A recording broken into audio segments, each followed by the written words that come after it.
තෙරුවන් තෙරුවන් සරණයි සරණයි. මහත්මේ තෙරුවන් අවසරයි සරණයි පොඩ්ඩක්. ආර්යයන් වහන්සේ තෙරුවන් සරණයි. දැන් ඇත්තටම අසිත තාපසතුමා වක්කල අත දික්කල සැනින් කොහොමද බ්‍රහ්ම ලෝකෙට ගිහින් ආවේ? කුමාරකාශප හාමුදුරන්ට කියන්න පුළුවන් දන්නේ.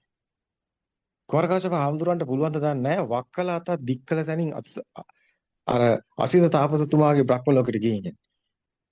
අපි කුමාරකාශප හාමුදුරන්ට කියන්න කැමතියි. ඔබ වහන්සේට බැරි වුණාට අපිට පුළුවන්.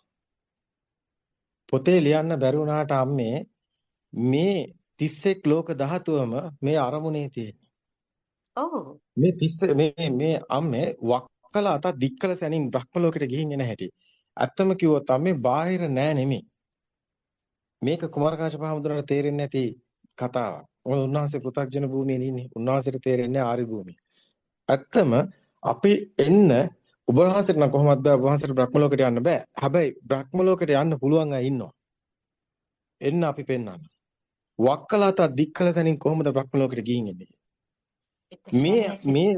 මේ කාම භූමිය දකින්න බැරි කෙනාට 31 ලෝක ධාතුව දකින්න බැරි කෙනාට මේ සදෙව්ලෝ මනුස්ස ලෝකේ සතර අපාය දකින්න බැරි කෙනාට මේ රූපාවචර බ්‍රහ්ම ලෝක දකින්න බැරි කෙනාට මේ අරූපාවචර බ්‍රහ්ම ලෝක දකින්න බැරි කෙනාට අඩුම තරමින් ලෞකික සමාධියක්වත් නැති කෙනෙක් අර පක්ෂීන් නැති රටේ කපුටත් පක්ෂියෙක් කියලා කෑ ගැහුවා වගේ කුමාරකාශප හාමුදුරුවෝ කෑ ගහන්නේ හිතන්න එපා මේ යුගයේ කවුරුත් නැහැ කියලා වක්කලත දික්කල දැනින් බ්‍රහ්ම ලෝකෙට ගිහින් එන හැටි අපි පෙන්නන්න. ඔබ වහන්සේ ලෑස්ති කරන වේදිකාවක්. සේරම මාධ්‍යාතන්ට එන්න කියන්නේ. වක්කලත දික්කල දැනින් බ්‍රහ්ම ලෝකෙට යන හැටි පෙන්නන්න. ළඟ අමුතු දේවල් සිද්ධ වෙන්න යන්නේ. අපි ඔබ වහන්සේට පෙන්නන 31 ලෝක ධාතුව කොහොමද දකින්නේ කියලා. හැබැයි ඔබ වහන්සේට යන්න බෑ. ඒකට හේතුව ඔබ වහන්සේට කුසලයේ නැහැ. ඔකට යන්න බෑ.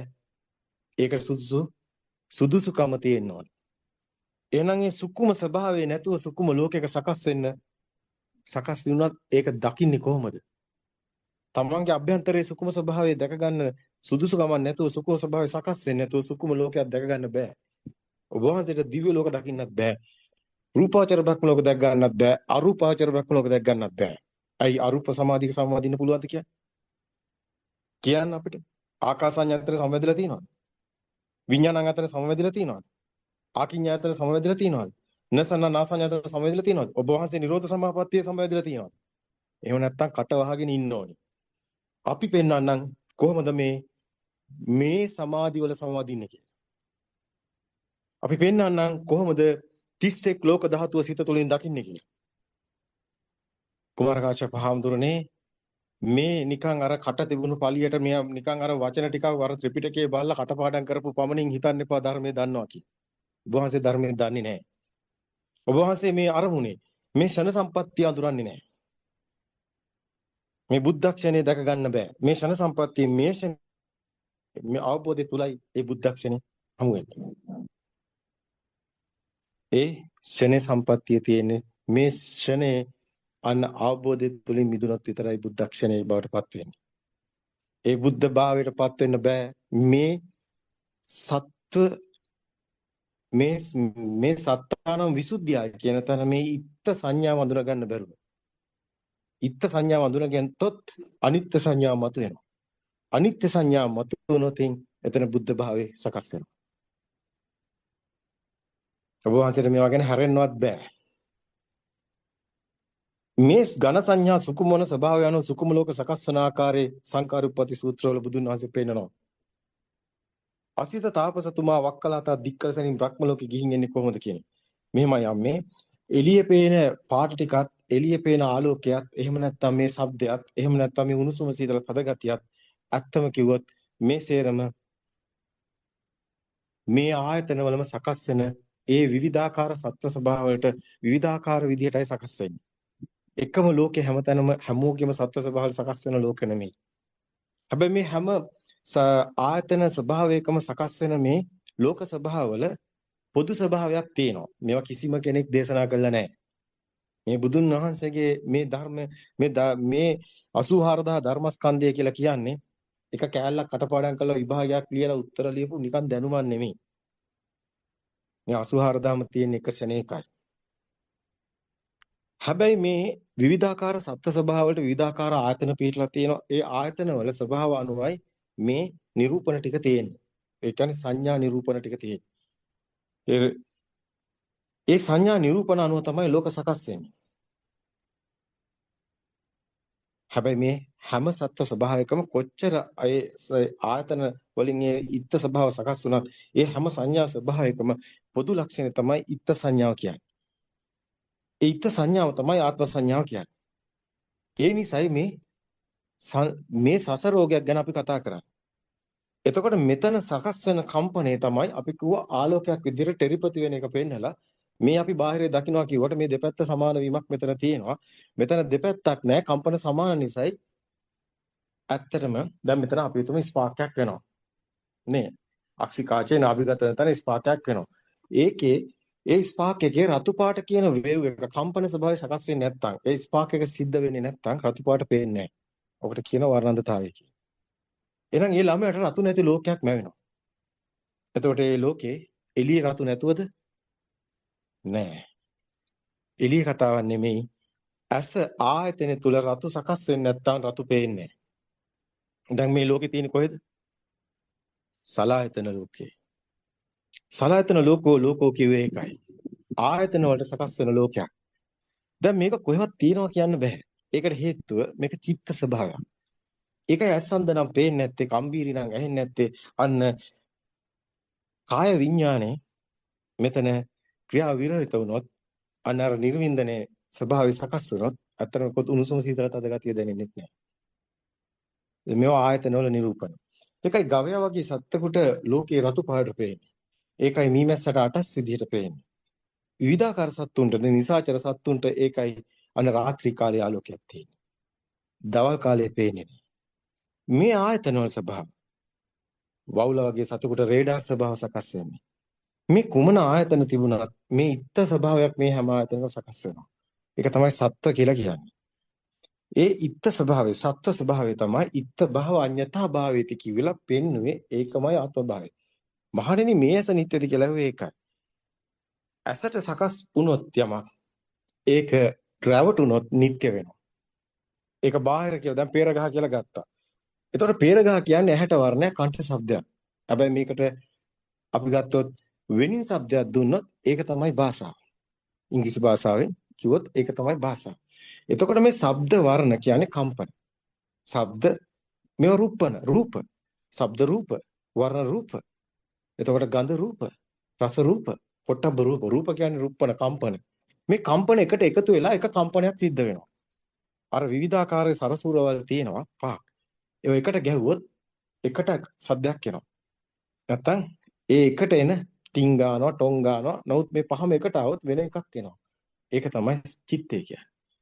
ඒකයි තින්නා සංගති පස්සෝගේ දිට්ඨ සුත මුත එකට එන තැන. මේ ඔක්කොම මුන්වහන්සේ ඇත්තරම පටලවලා අනිත් පැත්තට කියනවා. ආරන්සේ කිව්වේ කී මෙහිමයි කියලා. තනිකර බොරු කියන්නේ කෙප්පර කියන්නේ. තනිකර පට්ටපල් බොරු කියන්නේ. ආර්යයන් වහන්සේ එහෙම ඒවා කියන්නේ නැහැ. මුන්වහන්සේට එක්ක තේරෙන්නේ නැහැ. ඇත්තටම ධර්මයේ තේරෙන්නේ නැහැ. එහෙම නැත්නම් මේ හිතා මතාම කපටිකමට කියන්නේ. ගොඩක් වෙලාවට 190ක්ම කපටිකමට කියන්නේ. මොකද මෙයා මීට කලිනුත් ඔයගේ බොරු කිව්වා. අනිත් අයටත් බොරු කිව්වා. ගොඩක් ස්වාමීන් වහන්සේට බොරු කියලා තමයි එක එක ඒවා කියවලා තමයි මෙයා ලකුණු දාගෙන මුදුන වෙලා ලබුනරුව හදන්නේ. ওই විදිහට තමයි ලබුනරුව ලොකු කණු ගැහුවේ. අපිත් ලබුනරුව ඒතකොට හිටියේ. එතකොට ওই නිවාතාප හාමුදුරුවන්ට මේ ඉච්ඡ අනිච්ච ගගහ ඕවා කියවලා තමයි උන්වහන්සේට මඩ ගහලා ප්‍රසිද්ධියක් හදාගෙන ඕකෙන් බැබලලා තමයි ඔය ලබුනරුවේ කණු ගහලා මුදුන වගේ අද කියවන්නේ. ධර්මයේ දැනගෙන නෙමෙයි. අර පොතේ තියෙන එක කටපාඩම් කරගෙන ගහනවා ස්වාමීන් වහන්සේලා. මේක ධම්ම උද්දච්චයට ගිය කමයි හේතුව. නැත්නම් උන්වහන්සේගේ ලබුනරුවේම කාර්යාලේ හිටියේ සුභූති හාමුදුරුවෝ. උන්වහන්සේත් කිව්වා බාහිර නෙමෙයි මේක ඇත්තටම අපි හිතනවා කියලා. පේනවනේ මේ හිතනවා කියලා. ඕක කිව්වා කියලා තමයි උන්වහන්සේ වෙලු. ඇත්තටම පිටිකල ගුණතන හාමුදුරුවෝත් බණ කියන්නේ ඔහොමයි. බල්ලා පොකුණට එබින නිසා පොකුණේ බල්ලෙක් පේනවා විනා පොකුණේ බල්ලෙක් ඉන්නව නෙමෙයි කියලා. ඕක හරි. ඕක ගලප ගන්න බැරුවයි ඉන්නේ. ඇත්තටම බුද්ධ වචනේ මෙතන බැලුවොත් ප්‍රායෝගිකව අත්දකින්නත් ලැබෙනවා. මෙතන තියෙන චිත්තේන නියති ලෝකෝ. ඇත්තටම මේ මැවෙන එක ශබ්දවත් ආලෝකවත් කොහෙවත් තියෙනව නෙමෙයි ආයතන වල සකස් වෙන්නේ. විවිධාකාර සත්තුන්ට ඒක එක විවිධාකාර විදිහට සකස් වෙන කිය. එතකොට මේ ආයතන වලට සකස් වෙන දේ කොහෙවත් තියෙනව නෙමෙයි. ඒකයි ඇත නැත අන්තවලින් මිදුණු දහමක් වෙන්නේ. දැන් බාහිර තියෙනද කියලා තමයි සාමාන්‍යයෙන් පෘථග්ජන භූමිය තුළ හැමෝම අවිද්‍යා භූමිය තුළ අසෘතව පෘථග්ජන මිත්‍යා දෘෂ්ටික උම්මන්තක භූමිය. මරුන් බමුන් මිනිසුන් දෙවියන් ඔක්කොම ඉන්නේ ඔන්න ඔය මිත්‍යා දෘෂ්ටික භූමිය. ඕක තමයි සසරෝගී. ඕක තමයි කර්ම භූමිය. ඕක මිත්‍යා දෘෂ්ටික භූමිය. ඕක සම්මාදිට්ඨියක් නෙමෙයි මිත්‍යා දෘෂ්ටියක්. මේවා නිකන් මේ වචන එහෙට මෙහෙට පෙරලලා හොඳ නෑ මේ මිනිස්සු රවට්ටන්න. ඕක මිත්‍යා දෘෂ්ටික භූමිය. අසෘතවත් පෘථග්ජන මිත්‍යා දෘෂ්ටික උම්මන්තක භූමිය තමයි කර්ම භූමිය. එතකොට ඔය භූමියේ තමයි ඔය ඔක්කොම ලෝක ටික තියෙන්නේ. මොකද ඔය ලෝක කියන්නේ ඕවා කම්පන. කම්පන වලට දැනෙන ගතිය. කම්පන ඝනත්වයේ වැඩි නම් මානීය මක්කටෝ. තව ටිකක් කම්පන වල ඝනත්වය වැඩි නම් අතිමානී කුක්කුරෝ. මේක සිරස දරනා වගේ කම්පන ස්වරූපේ බලනකොට නාලිකා වගේ අහුවෙනවා. මේ කොහෙවත් තියනව නෙමෙයි. කම්පන සකස් වුණොත් තියෙනවා. නැත්තම් නෑ. ওই විදිහට තමයි සසරෝගිය තියෙන්නේ. බල්ලෙක් වෙලා උපදින්නේ, වඳුරෙක් වෙලා උපදින්නේ. මේවා නෑ නෙමෙයි. මේවා සකස් වෙන ලෝක, සංකත ලෝක. මේ අපේ අම්මලා වුණත් නෑ කියන අන්තයට යන්න එපා. මේවා සංකත ධර්ම, සකස් වෙන ධර්ම. හැබැයි අපි මේ බාහිර තියනවා කියලා ගත් එක නෙමෙයි ඇත්ත. කම්පන සකස් වුණොත් තියෙනවා. සංකත ධර්ම. එහෙනම් මිත්‍යා දෘෂ්ටික භූමියේ මේ දේවල් සිද්ධ වෙනවා. සසරෝගේකුත් තියෙනවා. ඇත්තටම සසරෝගේ සිද්ධ වෙන එක. ඒ මිත්‍යා දෘෂ්ටික භූමිය. දැන් බුදු කෙනෙක් පහළ වෙලා දේශනා කරන්නේ ඕකේ යන්න නෙමෙයි. දැන් අපි කිව්වා මෙතන කම්පන සමාන කම්පන තමයි අපිට පේනවා කියන්නේ. ඕක දකින්න බෑ ප්‍රඥාවක් නැතුව. මෙතන කම්පන වල සමාන කම්පන තමයි අපිට ඇහෙන්නේ. මෙතන කම්පනේ නොවුනොත් අපිට ඒක හම්බ වෙන්නේ නැහැ. එතකොට අපේ ලෝකෙට ඒක අයිති නැහැ. ඔක තමයි කතාව. එතකොට මෙන්න මේ ස්වභාවය හැම එකටම තියෙනවා. මේක දිව්‍ය ලෝක කතාවෙත් ඕකමයි. මේ පැත්තේ කම්පණය වුණොත් පෙරේත ලෝකය කියලා කියන්නේ මේ පැත්තේ කම්පණය වුණොත් ඒ කම්පණය අන්න දෙපැත්ත ටෙරිපත වෙනකොට අපිට පේන්නේ එළිය කියලා. ඔය එළිය කියන එක මැවෙන එකක්. ඒක අපේ චිත්ත ලෝකයක්. ඕක තියනවා කිව්වත් වැරදි, නෑ කිව්වත් වැරදි. ඕක තමයි ඔය පටලෝගෙන දඟලන්නේ. ඕක ආර්යයන්සේ මුන්නාන්සේට බණ කියන එකේ තේරුමක් නෑ. උන්වහන්සේ කපටි. උන්වහන්සේ කපටි කමින් ඔය මිනිස්සුන්ව රවට්ටනවා. ඔය ප්‍රසිද්ධිය බලාගෙන. තනිකර පහත් භික්ෂුවක්. ඒක අපිට දැන් කියන්න සිද්ධ වෙනවා. අපි කිසිම ගෞරවයක් දෙන්නේ නැහැ. ඒකට හේතුව අසික්කිත වැඩ කරනවා. අන්තිම පහත් විදිහට බොරු ගොත කියනවා. ධර්මයටයි මේ හානිය කරන්නේ. මේ නිවන් මඟ යන අහිංසක අම්මලාගේ අසඳ කරන්නේ. මේ අපරාධකාරයෙක් කිව්වේ ඒකයි. සැබෑ අපරාධකාරයා හැංගිලා ඉන්නේ. එයා ඉන්නේ නිකන් හොඳ මූණක් පෙන්නගෙන. නමුත් එයාගේ අපරාධය මුළු ලෝකෙ දකින්න ඕනේ. එහෙම නැති වුණොත් මේ ලෝකෙට සම්මා දිට්ඨියක් හම්බ වෙන්නේ නැහැ කවදාවත්. හැමදාම ඉන්නේ බාහිර ඇත්ත කරගෙන මිත්‍යා දෘෂ්ටිය. එයා තමයි ඇත්ත කියන අන්තයේ ඉන්නේ. එයාට ඒක දරා ගන්න බෑ. ඇත්තටම ආර්යයන් වහන්සේ මේක සකස් වෙන හැටි කියන ඒ මායාව මැවෙන හැටි කියන්නේ. එතකොට මේක තියනවා කියන්න බෑ. නෑ කියන්නත් බෑ. ඒ සකස් වුණොත් සංකත ධර්ම තියෙනවා. හැබැයි සකස් වෙන්නේ රැවටුනොත් විතරයි. කම්පනේ ඇත්ත වෙලා ලෝකේ ඇත්ත වුණොත් මේ වර්ණ, ශබ්ද, ගන්ධ, රස, පහස. අපි ගත්තොත් එහෙම රතු පාට, කහ පාට බලන්න මොන්ඩිසෝරි උගන්වන හැටි. නේ ඇහැට වර්ණයක් දෙනවා, කන්ට ශබ්දයක් දෙනවා. කම්පන අර ආලෝක හැඩතල අන්න අතන අර අඩු වැඩි වෙන විදිහට අන්න මැවෙනවා. ඒකට ශබ්දයක් දුන්නාම අර රතු කියන ශබ්දේ කම්පන දෙකකට එකතු වෙනවා. එතකොට ඒක චිත්ත කම්පන බවට පත් වෙනවා. ඔන්න ඔහොමයි චිත්ත කම්පන හැදෙන්නේ. ඒකයි මනසංච පටිච්ච ධම්මේසු උපජ්ජේ මනෝවිඤ්ඤාණ කියන්නේ. ඕක එන්නේ තින්න සංගති පස්සෝ කියන තැනින්. ඒ කියන්නේ දිට්ඨ සුතමුත එකට කම්පණය වීම තුළයි තින්න සංගති පස්සෝ කියන එක තියෙන්නේ. එහෙනම් චක්කුංච පටිච්ච රූපේජ උපජ්ජේ චක්කු විඤ්ඤාණ කියනකොට ඒක ආලෝකයේ හැදෙන හැටි. එහෙනම් සෝතන්ත පටිච්ච සද්දංච පටිච්ච සෝතේච උපජ්ජති අන්න සෝත විඤ්ඤාණ කියන තැනට එනවා. එහෙනම් චක්කුංච පටිච්ච රූපේජ උපජ්ජේ චක්කු විඤ්ඤාණ. එහෙනම් සෝතංච පටිච්ච සද්දේච උපජ්ජති අන්න සෝත විඤ්ඤාණ. ගානංච පටිච්ච ගන්ධේච උපජ්ජති ගාන විඤ්ඤාණ. ওই විදිහට එන්න ඕනි ආයතන පහම. එහෙම වුණොත් අන්න ඒ විඤ්ඤාණට එකට එනකොට කියනවා තින්න සංගති පස්සෝ කියලා. චක්කුංච පටිච්ච රූපේජ උපජ්ජ චක්කු විඤ්ඤාණ තින්න සංගති පස්සෝ පස්සපච්චා වේදනා තණ්හා උපාදාන භව කිව්වේ ඒකයි. ඒ කියන්නේ අසට ආලෝකය ශබ්දයක් එකට ඇවිල්ලා තින්න සංගති පස්සෝ විදිහට ඇවිල්ලා අන්න ඊට පස්සේ කියන එක තමයි. ඒතකොට මේ කම්පන ආලෝක කම්පන, ශබ්ද කම්පන, උණුසුම සීතල තද ගතිය දැනෙන කම්පන පහම එකට ඇවිල්ලා දිට්ඨ සුතමුත විදිහට අනේක කම්පනයක් බවට පත් වුණා. අනේ කම්පනය තමයි චිත්ත කම්පනය කියන්නේ. ඒකයි තින්න සංගති පස්සෝ කියන තැන පටික සම්පස්සයට අදිවචන සම්පස්සයක් කියලා සිතුවිලි කියලා පෙන්වන්නේ. එතරම්යි පෙන්වන්නේ පස්සපච්චය වේදනා තණ්හා කියන්නේ නාමය. දැනෙන එක. වේදනා තණ්හා හැමතිස්සම දැනෙන එක නාමය. ඕක චක්කු විඤ්ඤාණයට ගියත් ආලෝක කම්පනයක් විදිහට එනකොට රුප්පණ එනකොට ආලෝකයේ විදිහට ආලෝක සංඥා වෙන්නේ අර වේදනා සංඥා නිසායි. එහෙනම් එතනත් රූප වේදනා සංඥා. නාම රූප නිසායි විඤ්ඤාණය. ඒකයි චක්කු විඤ්ඤාණ කියන්නේ. අන්න සංඛාරා දිගටම කම්පන සකස් වෙන නිසායි. එහෙනම් මේ ස්කන්ධය කියන්නේ වේගයක්. ඒ ස්කන්ධය තමයි රූප වේදනා සංඥා සංකාර විඤ්ඤාණ කියන්නේ. එහෙනම් ස්කන්ධය කියන්නේ අරමුණ. ඒ කියන්නේ ස්කන්ධය මේ පැත්තේ හට ගන්නවා කියලා එතන ආත්මයක් හැදෙනවා කියලා. ඒ කියන්නේ මේ ස්කන්ධය කියන්නේ ශරීරය කියලා අරගෙන. ශරීරය කියලා අරගෙන එහෙනම් මේ පැත්තේ කෙනා ඉන්නවා කියලා මේ බලන්න මුන්නහන්සේ ඉන්න මිත්‍යා දෘෂ්ටිය. ඒකක් සිතුවිල්ලක් කියන ඒ සිතුවිල්ල ඇත්ත කරගෙන ජීවත් වෙනවානේ.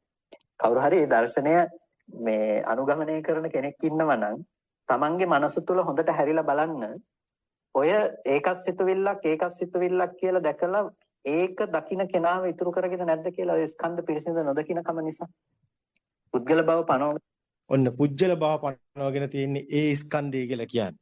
ඒ කියන්නේ දැන් මේ කියන්නේ මේ අරමුණ තියෙනවානේ. දැන් පුටුව කියලා. දැන් මේ පුටුව කියන අරමුණ කියලා දකින්න ඒ පුටුව කියන අරමුණ දැන් පුටුව දෙයක් වුණොත් ඒකමනේ ආත්මය වෙන්නේ. ඒක නෙමෙයි මේ කියන්නේ. මේ කියන්නේ දැන් ඒකත් සිතුවිල්ලක්. ඔව් පුටුව කියන්නේ සිතුවිල්ලක්. හැබැයි ඉප කියන එක සිතුවිල්ලක්. හැබැයි ඒක දකින්න කෙනා මේ පැත්තේ මේ ශරීරේ ඉන්නවා කියලා කියන්නේ. තනිකරම පෘථග්ජනයි. ධර්මයේ දැක ගන්න බෑ. ස්කන්ධය කියන්නේ මේ කර්කජ කය නෙමෙයි. ස්කන්ධය කියන්නේ අරමුණ. ඒ ස්කන්ධය කියන්නේ අරමුණ කියලා තේරෙන්නේ නැහැ. උන්වහන්සේ තාම මෙච්චර ගැඹුරට යන්න බෑ උන්වහන්සේට. උන්වහන්සේට අභිඥා ඥාන නැහැ. උන්වහන්සේට අභිඥා ඥාන වලින් ඔකේ ගැඹුර දකින්න බෑ. ඇත්තම කිව්වොත් ඔය ස්කන්ධය කියලා කියන්නේ අරමුණමයි. ඒ කියන්නේ පුටුවමයි. ඒ කියන්නේ පුටුව තියෙන වගේ දැනෙන එකමයි ආත්මය. ඒ තමම ඒ සෝමසමේසෝ අත්තා කිව්වේ ඒකයි. හැබැයි මේක ධර්මයේ දකිනකොට මේ අරමුණමයි දැන් සිතුවිල්ල කියන්නේ අරමුණයි. එහෙනම් පුටුව කියන්නේ ඒකමයි අරමුණ. ඒකමයි සිතුවිල්ල. එතකොට ඒකමයි ආත්මය වෙන්නේ. ඒක ආත්මය වෙන්නේ ඒක දෙයක් බවට පත් වුණොත්. ඒක ගිනි ගත්තොත් රූප පටිසංවේදී, රූප රාගන පටිසංවේදී, වර්ණ පටිසංවේදී, රාගන පටිසංවේදී, ශබ්ද පටිසංවේදී, රාගන පටිසංවේදී, රස පටිසංවේදී, රාගන පටිසංවේදී. ගින්න තිබ්බොත් ඒ ගින්න තමයි නන්දිය. නන්දිය තිබ්බොත් උපාදාන භව කිව්වේ ඒකමයි ජාතිය වෙන්නේ, ආත්මය වෙන්නේ. ඔක ගැඹුරුයි. ඕක දකින්න බෑ උන්වහන්සේට. උන්වහන්සේට තේරෙන්නේ නැහැ මේ අරමුණ ඒ අරමුණමයි ආත්මය කියන්නේ මේ පැත්තේ තියෙන දෙයක් නෙමෙයි. එහෙනම් මේ අරමුණමයි පුටුව කියන්නේ අරමුණමයි ආත්මය කියන්නේ. නැතුව ශරීර කුඩුවට නෙමෙයි. උන්වහන්සේට ඕක දකින්න බෑ. උන්වහන්සේ හිතනවා මේ ශරීර කුඩුව තියාගෙන මේක කියන්නේ. කෙනෙක් ඉඳගෙන මේක කියන්නේ නෑ. ඔබ වහන්සේ තාම බාලයි. අසේවනාච බාලා. ඔබ වහන්සේ තාම මොන්ඩිසෝරි එකම කිරිසුප්පු කරනවා සූප්පුවෙන් වගේ. ඔබ වහන්සේට මේ ආරයන් වහන්සේ ඉන්න තැනවත් පේන්නේ නෑ. උන්වහන්සේ ආර්ය උපාදයට අහු වෙලා ඉවරයි. ආර්ය උපාදේ කියන්නේ ආර්ය භූමිය සැක කරනවා කියන එකයි. ආර්ය භූමිය දැක ගන්න බෑ කියන එකයි. ආර්ය භූමිය දැක ගන්න බැරුව ඔය දඟලන්නේ ආර්ය උපාදී කියන්නේ ඕකයි. කවදා හරි බුද්ධෝත්පාද දේශනාවල තියෙන නිර්මලත්වය දැක්කොත් විතරයි එයාට ආර්ය උපාදීන් ගැලවෙන්න පුළුවන්. එහෙම වුණොත් ආර්යයන් වහන්සේ කරපු අවලාද, ඒ කරපු අපහාස, ඒ කියපු දේවල් උන්වහන්සේ නියත දුගතියට වැටෙනවා. උන්වහන්සේට දරා ගන්න බැරි වෙනවා. දැනුත් දරා ගන්න බෑ. දැනුත් මාර සංඥාවක් ක්‍රියේට් වෙලා තියෙනවා. දැන් හුස්ම ගියොත් නිරේ වැටෙනවා. ආරයන්සේ කෝණ වෙලා කුප්පු කරන් සූදානම්. දැන් හුස්ම ගියොත් නිරේ වැටෙනවා. ඒ තරම් ද්වේෂයෙන් පුපුරනවා. වෛරයෙන් පුපුරනවා. ඇයි මේ දන්නවද? අර මුදුන වෙන්න තියෙන කෑදරකම, පෙරේතකම තණ්හාව නිසා. දේශපාලනය කරේ, පට්ටම් ගැහුවේ මේ නිවන් දකින්න නෙමෙයි. මුදුනෙක් වෙන්න. අද මුදුන වෙන්න බැරි වියරුවෙන් දඟලනවා. අනිත්‍යයට අපහාස කරන්නේ අර විශ්වබුද්ධලාට මඩ ගහලා ඇතුළට දාලා සිවුරු ගලවලා නැටුවේ ඒ වියරුවේ. ඔය වියරුව ඇත්තටම කිව්වොත් තව කී දෙනෙක් අමාරු වෙදායිද? තම කෙනෙක් මේකට අප්පඩි ගහනවද? සාසාතු කියනවද? නැත්නම් මේ නරුම මේ ගති ස්වභාව උන්වහන්සේගෙන් මිදෙන්න කටයුතු කරනවා. මේ නිසා අපි කියවේ නන්දරතන හාමුදුරුවෝ තමයි ලොකු හාමුදුරුවෝ. ওই නන්දරතන හාමුදුරුවන්ට බැරිද මේ කුළු මී හරකා ඇනගෙන යනකොට ඔක්කොම ගාලා කඩාගත්ත හරක වගේ නවත්ත ගන්න. ඔතන ඉන්නව නන්දරතන හාමුදුරුවෝ. උන්වහන්සේ තමයි මම හිතන්නේ අනුරාධපුර ඔය භික්ෂු විශ්වවිද්‍යාලේ ඉන්නේ. ඇයි බැරි මේවා දකින්න? මේගොල්ලෝ උල්පන් දන් දෙනවා මේවට. මේවට උල්පන් දන් දෙනවා. අපි හොඳට දැක්කා ඒක සුභූති හාමුදුරන්ට ඔය පාන දුරේදී අර භික්ෂුන් වහන්සේලා දාලා ගස්සන්න යනකොට උල්පන් දන් දීලා තියෙන නන්දරතන හාමුදුරුවෝ. අද ඉන්නවා සුදනා වගේ. සුදනලා නෙමෙයි. මේගොල්ලෝ කොහොමත් ඉස්සරහට මතුවෙනවා. මේගොල්ලෝ ගැන අපි නොකියුවත් මතුවෙනවා. මොකද අපි දන්නවා අපි ඔතන හිටපු නිසා. එහෙම නැත්නම් මේ ගෝලයව හදා ගන්න බැරියයි. සුදර්ශන හාමුදුරුවෝ නිහඬයි. සුදර්ශන හාමුදුරුවන්ට මේක තේරෙනවා. මේක හොඳ වැඩක් නෙමෙයි කියලා. මේක හොඳ වැඩක් නෙමෙයි. සත්‍ය ධර්මයක් Tamanට ප්‍රායෝගික නැතුව මේ මුකුත් තේරෙන්නේ නැති. කුමාරකාශප හාමුදුරුවන්ට පුළුවන් ද මේක විසඳන්න? බෑ. ඇත්තම කෝ සුදර්ශන හාමුදුරුවන්ට තමයි. සුදර්ශන හාමුදුරුවෝ මේක දැක්කලා ලබනරෝදී සන්නිපාත ශාලාවේදී ආරණ්‍යවාසී කිව්වා මේ රූපේ බාහිර නෙමෙයි සිතේ කියලා. සුදර්ශන හාමුදුරුවෝ නිහඬ සුදර්ශන හාමුදුරුවෝ දන්නවා මේක ලේසි නෑ කියලා. මේක ප්‍රත්‍යක්ෂ ඥාණයෙන් ආරණ්‍යසේ දේශනා කරන්න කියලා. ඒක ඇත්ත. ඔක තමයි ඇත්ත කතාව. මේක තමයි එන්නේ කැකෑරි. මේකේ මුදුන වෙන්න ඕනිකම. ඔබ වහන්සේ මුදුන වෙන්න. ධර්මය අවබෝධ කරගෙන අහිංසක මිනිස්සුන්ව නිවන් දකින්න පුළුවන් විදිහට ප්‍රත්‍යක්ෂ ඥානකින් කතා කරන්න. ගරු කළ යුතු තැන ගරු කරන්න. අගය කළ යුතු දේ අගය කරන්න. උතුම් දේ අගය කරන්න. බොරු කියන්න පුරුදු වෙන්න එපා. පට්ටපල් බොරු කියන්න පුරුදු වෙන්න එපා. බොරු කියලා අනිත් අයව මුලාවේ දාන්න එපා. ලාභ කීර්ති ප්‍රශංසා බලාගෙන බොරු කියන කවදාවත් භික්ෂුවක් සූදානම් වෙන්න එපා. භික්ෂුත්වේ නැති වෙනවා. ඒක ඒකාන්තයි. මේ හොඳින් ඇත්තටම මුලින් හිටපු අය පසු කාලීනව පිරිහිච්ච හැටි බලාගත හැකි ඔබට පොඩ්ඩක් අතීතේ බැලුවා. අපිටත් කනගාටුයි. අපිටත් කරන්න දෙයක් නැහැ. මේ විග්‍රහ කරන ධර්මයේ තනිකරම පටලවාගෙන විග්‍රහ කරන්නේ. මෙතන පුටුව කියන එක කොහෙවත් තියනවද? පුටුව කියලා දෙයක් නැහැ. ඒතකොට පුටුව පේන්නේ නැති වෙනවද මේ ධර්ම අවබෝධ වුණා කියලා? නැහැ. පුටුව වෙන විදිහටම පේනවා. හැබැයි පුටුවත් එක්ක ගින්නක් එන්නේ. ඔතනයි නිබ්බිදාවට එන්නේ. ඔතනයි විරාගයට එන්නේ. ඔතනයි නිරෝධයට එන්නේ. ඔතනයි විමුක්ති සාරා කියන්නේ. ඕන්න ඔතනයි නිවන් මඟ තියෙන්නේ. මේ අරමුණේමයි නිවන් මඟ තියෙන්නේ. මේ ඒකත් සිතමයි චිත්තේන නීයති ලෝකෝ චිත්තේන පරිකස්සති කිව්වේ සිත කියන අන්තයකට යන එකක් නෙමෙයි. මේක චිත්ත ලෝකයක්. මේක අන්තයකට යන එකක් නෙමෙයි. ඇත්තම කිව්වොත් ඇසින් දකිනවා මනසින් හඳින ගන්නවා කියන එක හරි. මනෝ විඥාණයෙන් තමයි දැනගැනීම එන්නේ. මේ ඇසට පුළුවන් ද දැනගන්න. නමුත් මේක මේ මොහොතේමයි සිද්ධ වෙන්නේ. වට්ටම් වට්ටති කිව්වේ ඕකයි. ඕක කටුකුරුඳ ඥානන්ද හඳුරු පේනවා. මෙතන වට දෙකක් කරගෙනවා කියලා. එක වට්ටයක් ආයතන වට්ටේ අනිත් එක මනෝ විඥාන වට්ටේ කියලා. මේ පංචායතන වට්ටයයි මනෝ විඥාන වට්ටයයි තමයි ওই තීන සංගති පස්සෝ කියන තැන තියෙන්නේ. පටික සම්පස්සේට අධිවචන සම්පස්සේ කියන්නේ. ඕක අධිවචන කියන්නේ සිතුවිලි පටික සම්පස්සේ කියන්නේ අර ශබ්ද වර්ණ ගන්ධ රස පහස එකට ස්පාක් වෙනවා. ඔය අනුව තමයි ඔබට මේ අරමුණේ පුටුව හැදෙන්නේ. පුටුව කියන්නේ මනෝ විඥාන දැනගැනීම. එතකොට ඒක නෑ කියන්න කාටවත් බෑ. ඒක චිත්තානුපස්සනාවේ පිරිසිදු වෙලා ඉන්නේ.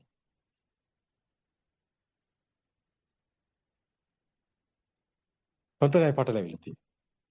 දැන් මේ ලෝකේ කොහෙවත් නෑ කියන එකත්. දැන් පුටුව නැද්ද? පුටුවක් තියෙනවා. ඇත්තටම පුටුව කියලා දෙයක් තියෙනවා. ඇත්තටම පුටුව කියලා දෙයක් නෑ. මේකයි අලමරි ඥාන දර්ශනය කියන්නේ. ඕක ඥාන දර්ශනයක්. ඕක තමයි ආරංශ එලි කරන්නේ. ඕක තමයි කාලේ වැලිතලාවට සැඟව ගින් තිබ්බේ. ඕක තමයි බුද්ධ දර්ශනේ සැඟව තිබ්බයි කියන්නේ. ඕක තමයි අන්න 2500ක් ගියතර නැවතත් මතුවෙන්නේ. ඕක තමයි ආරණ්‍යංශයේ එලිකිරීම. ඔය ඔස්සේ තමයි අද සේරම භික්ෂුන් වහන්සේලා ඇත්තටම බුද්ධෝත්පාද දේශනාවල හෙවණලි බවට පත් වෙලා තියෙන්නේ. මේක කියන්නේ ලොකු කමට නෙමෙයි. ඒ පෘථග්ජන භූමියේ ලොකුකම් තියෙන්නේ. මේ අපේ ඇත්ත කියන්නේ. දරා ගන්න පුළුවන් නම් දරා ගන්න නැත්තම් බනින්න. ඕක තමයි ඇත්ත. පෘථග්ජනයට කුහක මානසිකත්වයට කුහක සමාජයට කුහක සමාජයේ බිහිවුණු කුහක භික්ෂුන්ට මේක දරා ගන්න බෑ. බුද්ධෝත්පාද ආරණ්‍යසි කියලා කෙනෙක් ඉන්න බෑ කියලා හිතනවා. ඔව් ඇත්ත. කෙනෙක් නැහැ. හැබැයි මේ ධර්මයේ බුද්ධ ධර්මයේ අපිට කෙනෙක් වැඩක් නැහැ. අපිට කෙනෙක් වැඩක් නැහැ. නමුත් ඒ අභිඥා ඥාන ලේසියෙන් සකස් වෙන්නේ නැහැ. මේ අභිඥා ඥාන නැතිනම් අපි මේ ධර්මයේ ලෝකෙට දේශනා කරන්නෙත් නැහැ. අපිට කුමාරකාශ්‍යප හාමුදුරුවෝ වගේ මේ නිකන් අර රටකජු කරනවා වගේ ලොසින්ජර වැඩක් නැහැ. අඩු ගානේ නායුනේ අරිදම් මහමුදුරට හිටියනම් කතා කරනත උන්වහන්සේ නම් ඔය මෝඩකම් කරන්නේ නැහැ. අඩුතරමින් කටුකුරුඳ ඥානන්ද හාමුදුරුවෝ වගේ කෙනෙක් හිටියනම් කතා කරනවා. ඔය ගොංකම් කරන්නේ නැහැ. මොකද දකින්න මේක ඇත්තටම මේක අපි දකින්න ඕනි තැනක් මේක හොඳට අධ්‍යයනය කරන්න ඕනි. මොකද උන්වහන්සේ මේ බොරු කියන්නේ නැහැ. බොරු කියන අය එන්න එපා අපේ ඉස්සරහට. ඔය බොරු බේගල් ගහගෙන එන්න එපා. සත්‍ය ආරණසේ දේශනා කරන ඒ ධර්මයේ හොඳට අහන්න. දැන් මේ කියපු දේශනාව අහන්න. මේ කාම භූමිය කොහෙවත් තේනව නෙමෙයි. මේ අරමුණේමයි. රූප භූමිය කොහෙවත් තේනව නෙමෙයි. මේ අරමුණේමයි. අරූප භූමිය කොහෙවත් තේනව නෙමෙයි. මේ අරමුණේමයි. එහෙනම් මේ පුටුව කියන තැන ඒ පුටුවට තියෙන වටිනාකම අගේ කාම භූමිය. පුටුව කියන රූප සංඥාව රූප භූමිය. හැබැයි පුටුව දෙයක් වගේ දැනෙන එක අන්න අරූප භූමිය. ඒකයි. අන්න ආත්ම සංඥා තියෙන. මහණෙනි මේ ඇස නිට්ටයද කියලා ඇහුවේ ඇසින් දැක්කේ මස්ස හැනුවේ පුටුව. පුටුව ඇත්තද කියලා ඇහුවේ. නෑ. නොහේ තම්බන්තේ. ඒ කියන්නේ අනිච්ඡම්බන්තේ පුටුව ඇත්ත වෙන්නේ. ඒක අවබෝධ ඥාණයෙන් එන්නේ. යථා භූතම් පජානාති පුටුව හදන හැටි. යථා භූත පුටුව යථා භූත වෙන හැටි. දකින්න එකයි යථා භූතම් පජානාති කියන්නේ. ඒකයි රූපම් පජානාති කියන්නේ. ඒකයි ඉති රූපං සමුදයෝ කියන්නේ. එහෙම දැක්කොත් තමයි ඉති රූපං අත්තගමංච කියන තැන අන්න සමුදය අත්තගමේ දකින්න අන්න ආස්වාද ආදීනව දකින්න භික්ෂුව ඉන්නේ එතන. මෙයා භික්ෂුවක් නෙමෙයි කිව්වේ ඒකයි. මෙයා දකින්නේ නැහැ සමුදය අත්තගම. මෙයාට සංසිඳනවා තේරෙන්නේ නැහැ. ආස්වක්ෂේ ඥානයක් ඇත්තෙත් නැහැ. මෙයා භික්ෂුව කියන්නේ ආශ්‍රව කෙලෙස් ඡය වෙන කෙනාට. මෙයාගේ ආශ්‍රව කෙලෙස් ඡය වෙන්නේ නැහැ. මෙයා භික්ෂුවක් නෙමෙයි කිව්වේ ඒකයි. චාරිත්‍රයක් විදියට සිවුරක් පෙරවපු පමණට භික්ෂුවක් වෙන්නේ නැහැ. ඒකයි කිව්වේ මේක ආධ්‍යාත්මික ගමනක් තියෙනවා කියන්නේ. මේ පටිච්චසමුප්පාද ධර්මයේ අපි ගෙනාවේ නැහැ අමරපුර නිකායේවත් සියම් නිකායේවත් රාමායන නිකායේවත්. ගෙනාවේ චාරිත්‍ර විතරයි. එහෙනම් පටිච්චසමුප්පාද මේ රටවල නැහැ අපි ඉන්නේ ඒ රටවල. නෑ ඒක තියෙන්නේ මේ ධර්මදීපේ පටිච්චසමුප්පාද ධර්මයේ මතුවෙන්නේ. මේ ධර්මදීපේමයි මතුවෙන්නේ. ඒකට හේතු කාරණා ගොඩක් තියෙනවා. දැන් මේ මතුවලා තියෙන්නේ කොහෙද? ඒ බුද්ධෝත්පාද දේශනාව මේ ධර්මදීපේමයි මතුවලා තියෙන්නේ. ඒ අයිතිය තියෙන්නේ මේ හෙළ සිංහල දෙවියන්ට. ඒක අතිගාම්භීරයි. ආර්යනාසි කියන්නේ ධර්මපාලතුමාවත් මිගිට්ටුවත් ඒ ගුණානන්ද හාමුදුරුවවත් සෝමහාමුදුරුවත් නෙමෙයි. ආර්යනාසේ කොකා පෙන්නන්න හම්බෙන්නේ නැහැ. ඔය ධර්මපාලතුමාට කොකා පෙන්නුවාට සෝමහාමුදුරුවන්ට ඒ වගේ දේවල් කරාට මිගිට්ටුවත් ඒ ගුණානන්ද හාමුදුරුව ඒ වගේ හිතන්න එපා. ආර්යනාසේට කොකා පෙන්වන්න පුළුවන්. ආර්යනාසේ මාර් පරාජයට සූදානම්. ඕන මාරෙක් ඉස්සරහට එන්න. ආරණසේ ධර්මයේ තුලින් ඒ ධර්ම චක්‍රය තුලින් ඒ ධර්ම ආයුධය තුලින් පරද්දනවා. ඒ බුද්ධ ගෞරවයේ ආරණසයට තියෙනවා. ඒ තථාගත සම්මා සම්බුදු පියාණන් වහන්සේට ගෞරවයක් විදිහට උන්වහන්සේට කරන පරිත්‍යාගයක් විදිහට ජීවිත පරිත්‍යාගයෙන් ඒ දේ කරනවා. වෙන අදහසක් නැහැ. සත්‍ය නම් සත්‍යයි. 31 ලෝක ධාතුවම මේ කම්පනය සකස් වෙනවා. ඔබේ හුස්ම ටික යනකොට ඔබ කොතනද ඔබේ කම්පන ස්වභාවය සකස් වෙන්නේ? කොයිතරම් ඝනත්වයකින්ද? කොයිතරම් රාග දේශ මොහ ගින්නකින්ද? ඒ අනුවම ඔබේ හුස්ම ටික යනකොට මානීය මක්කට අතිමානී කුක්කුරෝ කිව්වාගේ ඔය රාග දේශ ගින්නෙන් පිරෙන කුමාරකාශ්‍යප හාමුදුරුවෝ පවා මේ මොහොතේ කම්පන ස්වභාවය දිහා බැලුවොත් නම් නිරේමයි. නිරගාමී වෙලා ඉවරයි. අපාගාමී වෙලා ඉවරයි. ඔය වලට පනින්න එපා. ඔබටවත් මේ සසරෝගේ දැක ගන්න බෑ. ඒ තරම් භයානකයි. මේ කම්පන ස්වභාවය තුළ මේ මොහොතේ සකස් වෙනවා. මේ දැන් කතා කරන මොහොතේ සකස් වෙනවා. ආර්ය භූමිය හඳුනන්නේ නැති, අරියානන් දස්සාවි කියන තැන නැති, අරියානන් අදස්සාවි, අරිය ධම්මේසෝ අකෝවිදෝ, අරිය ධම්මෝ අවිනීතෝ කියන කුමාරකාශ්‍යප හාමුදුරුවෝ අනිවාර්යයෙන්ම නිරගත වෙනවා. ඒකට හේතුව කර්ම භූමියේ ඉන්නේ. මිත්‍යා දෘෂ්ටික භූමියේ ඉන්නේ. ආර්ය භූමියට අභියෝග කරනවා ඒ තරම්ම පහත් තත්ත්වයට වැටිලා. මේ ආර්ය අංශයට අභියෝග කරන්නේ මේ පුජ්‍යලෙකුට නෙමෙයි. නොදැන කළ වරදට ඔන්න බලන්න වෙන විපාකේ. බලන්නකො වෙන්නේ මොකද්ද කියලා ඉස්සරහට. කවදාවත් මේ වගේ ධර්මයට ගරාලා හරියන්නේ නැහැ. කවදාවත් යහපතක් වෙන්නේ නැහැ. ධර්මයේ දැක ගන්නත් ශක්තියක් තියෙනවා. ධර්මයේ දැක ගන්නත් කුසලයක් තියෙනවා. ඒක තේරුම් ගන්නවා. ඉතින් මේ අම්මලා නොමග අරින්න බෑ. මේ අම්මලා කියන ඒවා හොඳටම ප්‍රමාණවත්. නමුත් මේක හරියටම ගලපන්න ඕනේ. මොකද මේ අම්මලා දිව්‍ය ලෝක නෑ කියන්න එපා. මේ මොහොතේ තම මේ අම්මගේ ඝන සංඥාවල සුකුම ස්වභාව සකස් වෙන මේ සත්‍ය දැක්කොත් මේ ආකාරවතී සද්ධාව තුළ ඒ කියන්නේ සද්ධාව කියන්නේ මේ සිතේ මේ අරමුණේ මේ ධර්මයේ තුළ සත්‍ය දකින්නකොට ඇති වෙනව පැහැදීම. ඒ කියන්නේ ලෝකයේත් එක්ක ගිනි ගන්නේ නැහැ. ලෝකයෙන් මිදෙන්න අන්න සුකුම ස්වභාවය සකස් වෙනවා. එතනයි තියෙන්නේ සද්ධානුසාරී කියන තැන. ඒ සුකුම ස්වභාව සකස් වෙනවා. ඒ සුකුම ලෝක සකස් වෙන්නේ මේ මොහොතේ තමන්ගේම සිතමයි. චිත්තේන නීයති ලෝකෝ චිත්තේන පරිකස්සති කිව්වේ එක කියන්නේ. ඒ තරම් පහත් අත්තර වෙලා තියෙනවා. චිත්තේන නීයති ලෝකෝ චිත්තේන පරිකස්සති කියන එකවත් තේරෙන්නේ නැති අන්ධ බාල ගොන් රජෙකුට මොනවා කියන්නද? බුද්ධ වචනයවත් දන්නේ නැති. බුදුන් වහන්සේටත් ගරහන මෙවැනි භික්ෂුවක් දැකලා තියෙනවා. මොකද්ද බුද්ධ භාවය කියලා හඳුනනවා. යෝ ධම්මං පස්සති සෝමං පස්සති කියන එක. ධර්මයේ දකින්න කෙනා තමයි බුදුන් දකින්නේ. යෝ ධම්මං පස්සති සෝමං පස්සති. මේ ධර්මයේ තුලින් බුදුන් දකින්න. ධර්මයේ දකින්න කෙනා බුදුන් දකිනවා. ඒ බුදුන් වහන්සේ දේශනා කරන ධර්මයේ මහා ගැඹීරයි. ඒ වගේ නරිවලු කියන වගේ නෙමෙයි. මහා දෙවන්ත සිංහනාද. ඉන්ද්‍ර කීලයක් වගේ සැලෙන්නේ නැහැ.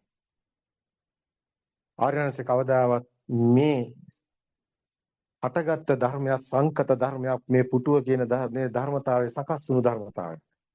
ඒක බාහිරවත් හිතටවත් හම්බ වෙන්නේ නැහැ. ඇයි ඒක මායාවක්. අන්න බාහිරත් මිදලා සිතුනුත් මිදෙන තැන ක්‍රියාසිත දකින්නේ මේ පුටුව කියන එක ඇත්තටම මේ අරමුණ ඇත්තක් නොවන බව දකින්න නිසායි. එතනයි ක්‍රියාසිත හම්බ වෙන්නේ. එතනයි පටිසෝතේ තියෙන්නේ. එතනයි අනුසෝතේ මිදෙන්නේ. එතනයි කිරියසිත පටන් ගන්න. එතනයි ලෝකෝත්තර සිත් කිරියසිත වෙන්නේ එහෙමයි. ලෝකෝත්තර සිත්වල සෝතාපන්න මාර්ගසිත ඵලසිත, සකදාගාමි මාර්ගසිත ඵලසිත, අනාගාමි මාර්ගසිත ඵලසිත, අනාරහත් මාර්ගසිත ඵලසිත මේ අටමා කුසල, මේ කුසලාවචර සිත්, මේ ඥාන සම්ප්‍රයුක්ත කුසල සිත්. මේවා කිරියසිත. සිත් 89 මේ ලෝකෝත්තර සිත් පනවන්නේ කිරියසිත කියලා. ඇයි දන්නවද? මේවට කර්ම විපාක පනවන්න බෑ. දැන් ඔබ කියයි එහෙනම් සෝතාපන්න ආරයන් වාසේ කිසි දවසක නිරේට වැටෙන්නේ නැහැ. කිසි දවසක දුගතියකට වැටෙන්නේ නැහැ. අර තියෙන රාග දේශ මොහ ප්‍රමාණය අන්න එතන ඉඳන් අඩු වෙන ගන්න. ඒකට හේතුව ලෝකයේ ඇත්ත වෙන්නේ. එයයි සෝතාපන්න කියන්නේ. එයයි අනුසෝතයෙන් පටිසෝතයට යනවා කියන්නේ. ආයි ලෝකයේ ඇත්ත කරගෙන අபிසංකරණ සිද්ධ වෙන්නේ නැහැ. ලෝකයේ ඇත්තක් නෙමෙයි කියලා දකිනවා. ඒක නිසා යම් රාග දේශ මොහ ප්‍රමාණයක් තිබුණා නම් ඒක එතන ඉඳන් අඩු වෙනවා මිසක් වැඩි වෙන්නේ නැහැ. ඒතරයි කිරෙසිට කියන හේතුව. ඒකයි නියත සම්බෝධි පරායනයි කියන හේතුව. ඒකයි ඔස්සග්ග පරණාම වෙනවා කියන්නේ. ඒ කාන්තෙම නිවන් දකිනවා කියලා බුදුන් වහන්සේ කිව්වේ ඒකයි. බුදුන් වහන්සේ අප වෙනවා ඒකට. ආරයන් වහන්සේත් අප වෙනවා. ඒ කාන්තෙම නිවන් දකිනවා. බුද්ධෝත්පාද දේශනා අසන සෑම කෙනෙක්ම නියත වශයෙන්ම අත්තම කිව්වොත් නියත සම්බෝධි පරායනයි. ඒකට හේතුව ලෝකේ ඇත්ත කරගන්නේ. ලෝකේ ඇත්ත කරගෙන අපි කවදාවත් බණක් කියලා නැහැ. අත නැත අන්තෝලේ මිදුණු දහමක් හැමදාම කියලා තියෙනවා. බාහිරත් ඇත්ත නෙමෙයි සිතත් ඇත්ත නෙමෙයි. සිත කියලා දෙයක් නැහැ කියලා පොත් ගහපුවා අපි සිත කියන අන්තයේ ඉන්නවද? අපි කොහොම සුන්නත් දුවිලි වෙලා යයි කියලා. ධර්මයට ගරහන්න ගිහිල්ලා නියත පාපකරේ බවට පත් වෙනවා. අපිට මෙයාගේ භික්ෂුත්වයක් පේන්නේම නැහැ. අපි කියන ඔබට ඔප්පු කරන්න ඔබ කියන බොරු ටික. එක බොරුවක් ඔප්පු කරන්න බැරි නම් ඒකට සමාව ගන්න. මේක මුලින් ඉඳන්ම අපි කිව්වා. ආර්යයන් වහන්සේ නමකට ෆාද කෙනෙක් මංකොල්ලකාරයෙක් හොරෙක් අපරාධකාරයෙක් මොනවා හරි මීවරෙක් මොකක් හරි කියනවා නම් අනිවාර්යයෙන්ම සමාව ගන්න. අපිට ඔයාගේ භික්ෂුත්වයක් පේන්නේ නැහැ. භික්ෂුන් වහන්සේලා මෙහෙම නැහැ. මේ නිගණ්ඨ කතා අපිට වඩන්නේ නැහැ. අපි ඔය தත්තර වැටෙන්නේ නැහැ කවදාවත්. උතුම් ගති ගුණ හදාගන්න කස්සපුට කවදාවත් බොරු කියන්න එපා සිවුරු දාගේ. අඩු ගානේ පොඩි උතුම් ගුණයක් හරි තියාගන්න. මේවා හෙට දවසේ YouTube හැම එකම යන්න ඕනේ. මේවා හංගන්න එපා. මේවා මේවා ඩිලීට් කරන්නත් එපා. මේවා මේ විදිහටම YouTube හැම එකම යන්න ඕනේ. ලෝකෙට ප්‍රසිද්ධ වෙන්න ඕනේ. සත්‍යයි. අසත්‍ය නෙමෙයි. උන්වහන්සේ මේවා දාන්නේ හරියට නිකන් උන්වහන්සේ මේ මොනවද අරගෙන?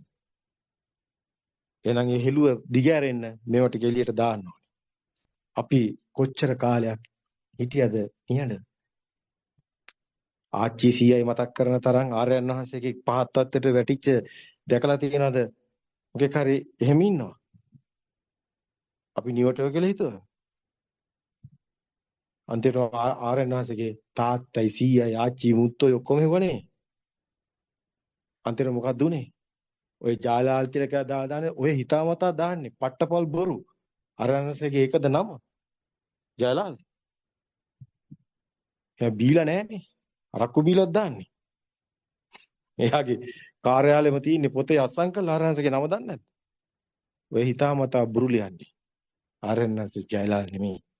ආර්යයන්වහන්සේ හැමෝම දන්නවා මෙත්මල් නමින් තමයි හැමදාම හිටියේ. හැමදාම හිටියේ නමින්. මේ ඒකටත් තියෙන කුහකකම. අර නමට තැනක් දෙන්න බෑ. ඒ තරම් පහත් මම අපි කිව්වා මෙයාට පළවෙනි සංවාදයක. මෙයා ඒ තරම් පහත් තත්ත්වයකටලා කියලා. තව කෙනෙකුට යන්තම්වත් එයාට එන්නේ නැහැ. අර අපි කියන්නේ ඔකට ಗುಣමකුකම. තව කෙනෙක්ගේ ගුණයක් දකින්න දන්නේම නැහැ. තමන් මුදුන කියලා හිතාගෙන අනිත් ඔක්කොම පහත් කියලා හිතාගෙන අන්තිමට ගුණයක් දකින්න දන්නේ නැහැ. ඒ தත්ත්වයට වැටෙන්න එපා. ඇත්තටම කිව්වොත් ආර්යයන් වහන්සේගේ නම හැමතැනම තියෙනවා. ඇයි මෙත්මල් ෆවුන්ඩේෂන් එක තියෙන්නේ? ඔය ආණ්ඩුවේ ලියාපදිංචි කරපු සමාගමක්. ඉතින් ඕකේ තියෙන මෙත්මල් ප්‍රයිවට් ලිමිටඩ් කම්පැනි එකේ MD. අයි නම දැනගන්න ඕනද? තව මොනාර කියන්න ඕනද? නමුත් මේක හොඳට මතක තියාගන්න. ආර්යයන් වහන්සේ කියන්නේ ආර්යයන් වහන්සේ. ඒකේ ওই නම් වැඩක් නැහැ. එතන පුජ්‍යලිය නැහැ. අපිට මේ බණ කිව්වත් එකයි නැතත් එකයි. අපිට හිටියත් එකයි නැතත් එකයි. අපිට මේ සත්‍ය ලෝකෙට කියන්න ඕනේ. මේ අහිංසක මිනිස්සු පව. අපි අසරණ මිනිස්සුන්ට පිහිට වෙන්න ගියා මිසක් අපි ওই මුදුන වෙන්න ගියේ නැහැ.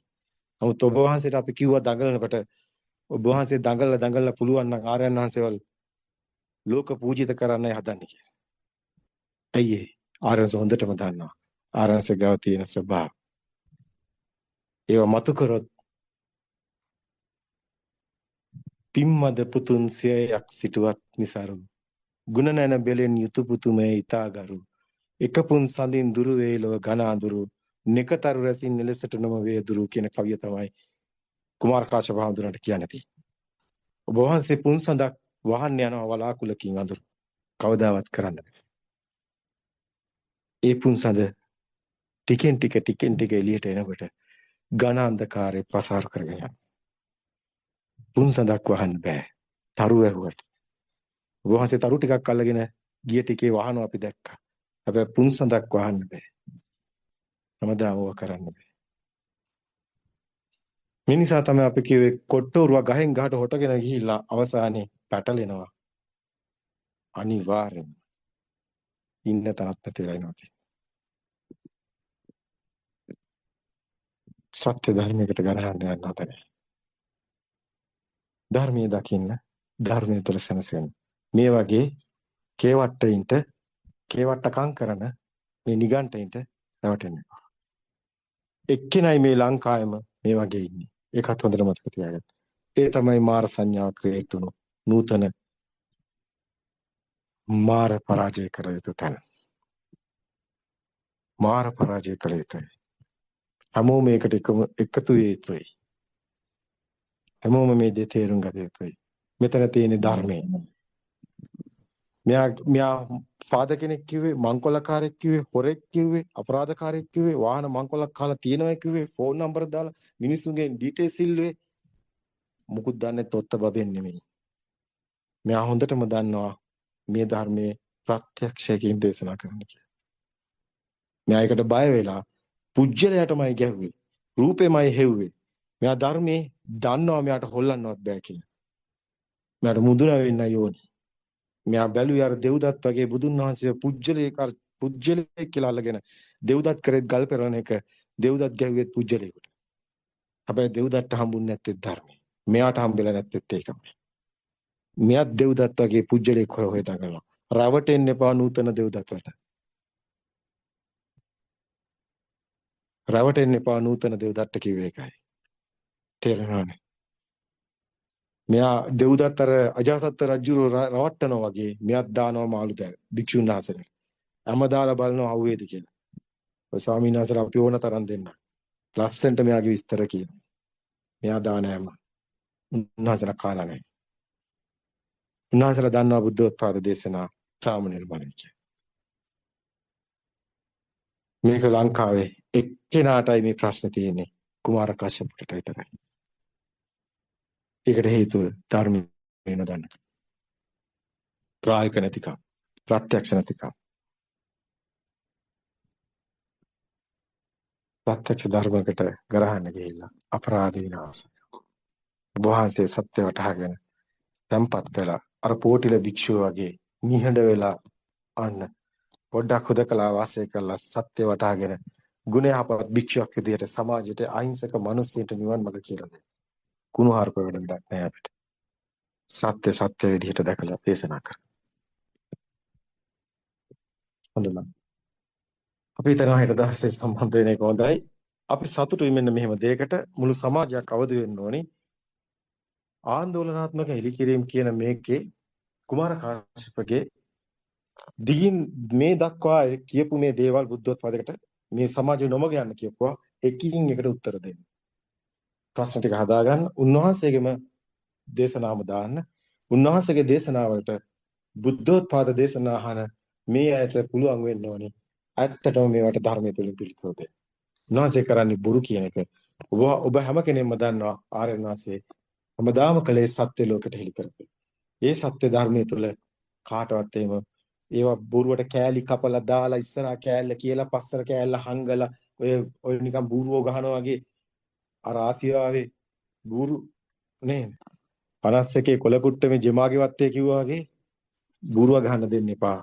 වටිනා ධර්ම දේශනයක් කරගෙන. කුමාර කාශ්‍යප හාමුදුරන්ගේ බූරු ගැහිල්ල ඔතනින් ඉවර වෙනවා. ඔය බූරු කුට්ටම වගේ අරගෙන වටිනා දේශනා කෑලි කපලා අරගෙන ඉස්සරහා කෑල්ල දාලා අර හෙනබරේ වගේ ගහනවා තියලා. ඒක හරි නෑ කැතයි, නින්දිතයි. අන්තිම පහත්. ධර්මයක් කතා කරනවා නම් ප්‍රසිද්ධියේ එන්න සාකච්ඡාව. කුණුහරුපනවත්තර. ධර්මයේ ඇසින් දකින්න හැමෝම කැමතියි. හැමෝම කැමති ධර්ම දේශනා සාකච්ඡා කරන්න. කවුරුවත් නෑ කැමති අය. මොනවද මේ හැංගිමුත්තන් අල්ලන්නේ? එන්න කතා කරන්න ධර්මයේ. එන්න සූම් එකට. සූම් එකේ. නළුව නෙමෙයි යෝනි. ධර්මයයි යෝනි.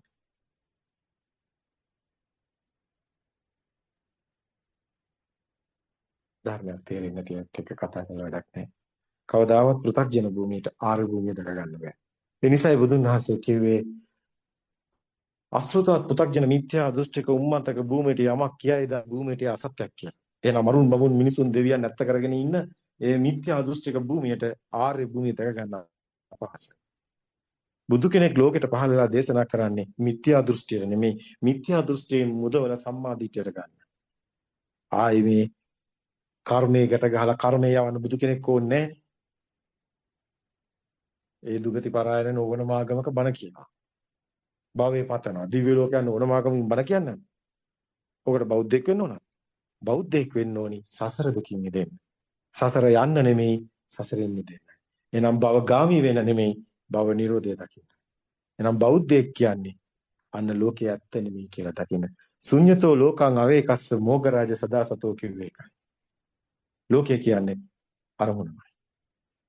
පුටුව මේසේ ඇඳ අම්මා තාත්තා ගෙවල් දොරවල් කියන මේ නිමිති ලෝක සංඥා. මේකමයි. එහෙනම් අනිමිත්ත සමාධිය කියන්නේ ඇත්තක් නෙමෙයි කියලා දකින්න එකයි. එකම නිමිත්ත බලවත් කර ගැනීම ඒක නිමිතිගත සමාධිය. ඒක ආනිඤ්ඤාභි සංකාර. පුඤ්ඤාභි සංකාර, අපුඤ්ඤාභි සංකාර, ආනිඤ්ඤාභි සංකාර තුනම සසරමයි. එහෙනම් සසරින් මිදෙන්න නම් එහෙනම් නිමිතිගත සමාධියක් නෙමෙයි අනිමිත්ත සමාධියක් උපදින්න ඕනේ. උපක්ලේශ සූත්‍රයේ බුදුන් වහන්සේ පෙන්වුවා නිධ්‍යාන කියලා නිමිතිගත සමාධිය උපදින. ඒ ලෞකික ධ්‍යානවල හිර වෙලා හිටියොත් ඒ ලෝකෝත්තර ධ්‍යාන උපදින්නේ නැහැ. ඒක තේරුම් ගන්න. ලෞකික ධ්‍යානවල හිර වෙලා හිටියොත් ලෝකෝත්තර ධ්‍යාන හමු වෙනවා. බුදුන් වහන්සේගෙන් අහනවා හතරවෙනි ධ්‍යානට සමවදින්න ඕනද ස්වාමීනි? අන්න විදර්ශනා කරන්න කියලා. බුදුන් වහන්සේගෙන් අහනවා බුදුන් වහන්සේ කියනවා ප්‍රථම ධ්‍යාන, ද්විතීක ධ්‍යාන, තෘතීක ධ්‍යාන, චාතුර් ධ්‍යාන ඕනම ධ්‍යාන අවස්ථාව ධ්‍යානයක් නැතත් චිත්ත ඒකාග්‍රතාවයත් ප්‍රමාණවත් මහණෙනි විදර්ශනාව වඩන්න කියලා. මේ බුද්ධ වචනෙට පටහැනිව කවුරු හරි බණ කියනවා නම් ඒ කේවට්ට බණ, ඒ නිගණ්ඨ බණ. ලෝකේ ඇත්ත කරගෙන බණ කියන ඒවා බුදු බණ නෙමෙයි කියලා කිව්වේ මීට අවුරුදු 4කට කලින් 2020 ගන්න ආර්යයන් වහන්සේ අදත් ඒ සත්‍යමය දේශනා කළා. නිගණ්ඨයෝ විදියට අපේ අම්මලා පූජාවට්ටි රැල්ලේ අරගෙන අවුරුදු 5ක් අපේ Facebook වල තියෙන ඒ සත්‍යත් වහලා දාලා අන්න අසත්‍ය තුල මිත්‍යා දෘෂ්ටි අම්මලව දාලා අද රත්තරම් පාට ගාගෙන ඉන්නවා රත්තරම් පුටු හදාගෙන උඩවලට වාඩි වෙලා මහා රජවරු වගේ අන්න ඉන්නවා මිත්‍යා දෘෂ්ටික රජවරු ටික යන්න සුරංගනා කතාවක් කළා දිව්‍ය ලෝක යන්න බලන්න හරියට ක්‍රිස්තියානි ආගමට ගියා. ඒවා බුද්ධ ධර්මයේ නෙමෙයි. ඒවා ශුන්්‍යත පටිසංයුත දේශනා නෙමෙයි. බුදු කෙනෙක් ලෝකෙට පහළ වෙලා දේශනා කරන්නේ අනුසෝතයට නෙමෙයි පටිසෝතයට.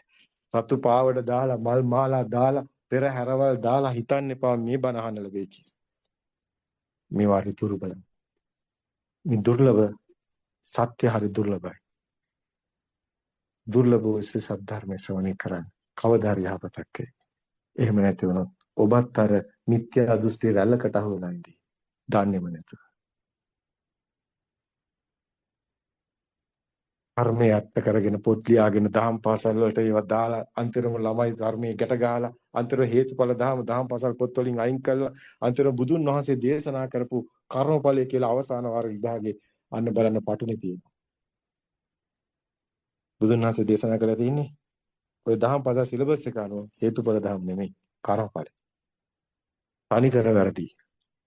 හදන්න කෙනෙක් නෑ මොකද මේ පොටිල්ල තමයි උඩට වෙලා මේ ඔක්කොම විනාශ කරන්නේ.